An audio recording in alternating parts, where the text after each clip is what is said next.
Now we are going to deal with a slightly different type of compound inequality. In this case, we're going to deal with the exact same individual inequalities, but we're going to replace the word and with the word or. So consider the compound inequality 4d minus 7 is less than 8 plus d, or negative 5d plus 7 is less than or equal to negative 3. And our initial strategy is going to be exactly the same. Let's solve each of these individual inequalities and then graph their solution sets on the same number line. So why don't you pause the video and you take care of that, and when you're done, please play the video and we'll reconvene.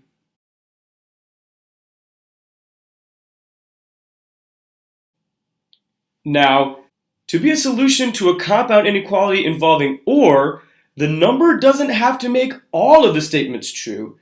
The number, when substituted in for its variable, must make at least one statement true. That is, the number must be a solution to any one of the individual inequalities in order to be a solution to the compound inequalities. So, let's take a look at the number line.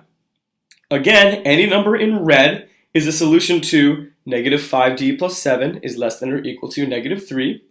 Any number in blue is a solution to 4d minus 7 is less than 8 plus d. So if a number has been colored at least once, if a number has been colored at all, then that number is a solution to this or compound inequality. Well, when I look at this number line, I think that every single real number has been colored at least once. So in this case, we would say that all real numbers are solutions to this compound inequality.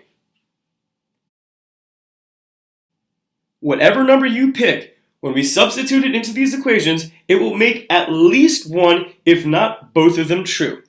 Now, we have the choice. You can shade the entire real number line if you'd like, but since the solution set is all real numbers, this is the one time that you don't actually have to shade it all, because the reader knows all real numbers are solutions. Here's another compound inequality that we've seen before, this time with an or in between the two individual inequalities. Again, I'd like you to pause the video, please solve each of the individual inequalities and graph them on the same number line, then play the video and we'll reconvene.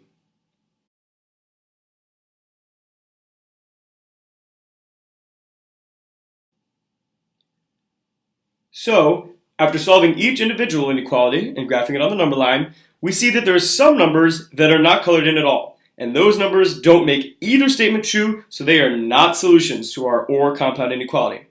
However, there are lots of numbers that are colored in once or twice.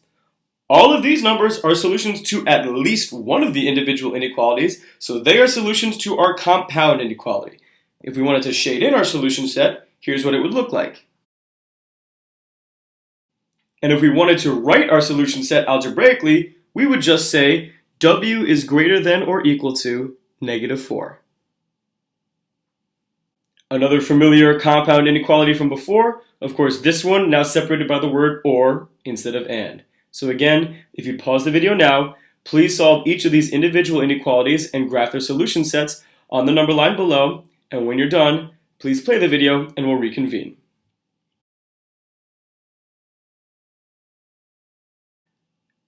This time, after solving each individual inequality and graphing them on the number line, we see there are a few numbers in the middle that aren't colored at all. Those numbers satisfy neither of the inequalities, so they are not solutions to our or compound inequality.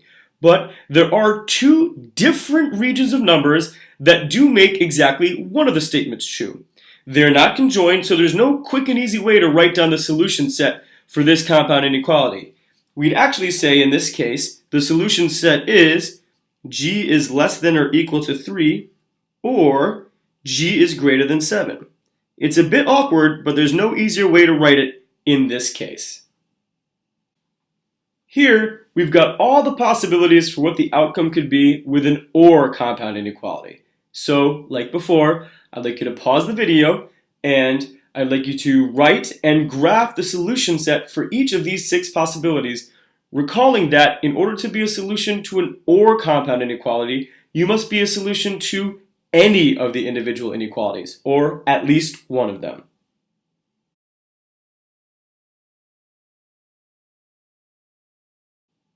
In each of these examples, remember, as long as you are shaded at least once, or shaded at all for that matter, you are a solution to that OR compound inequality, and so you see for you graphed and written algebraically the solution sets for these 6 possibilities. Alright guys, that's it for this video. I hope you enjoyed, and I hope you found it helpful.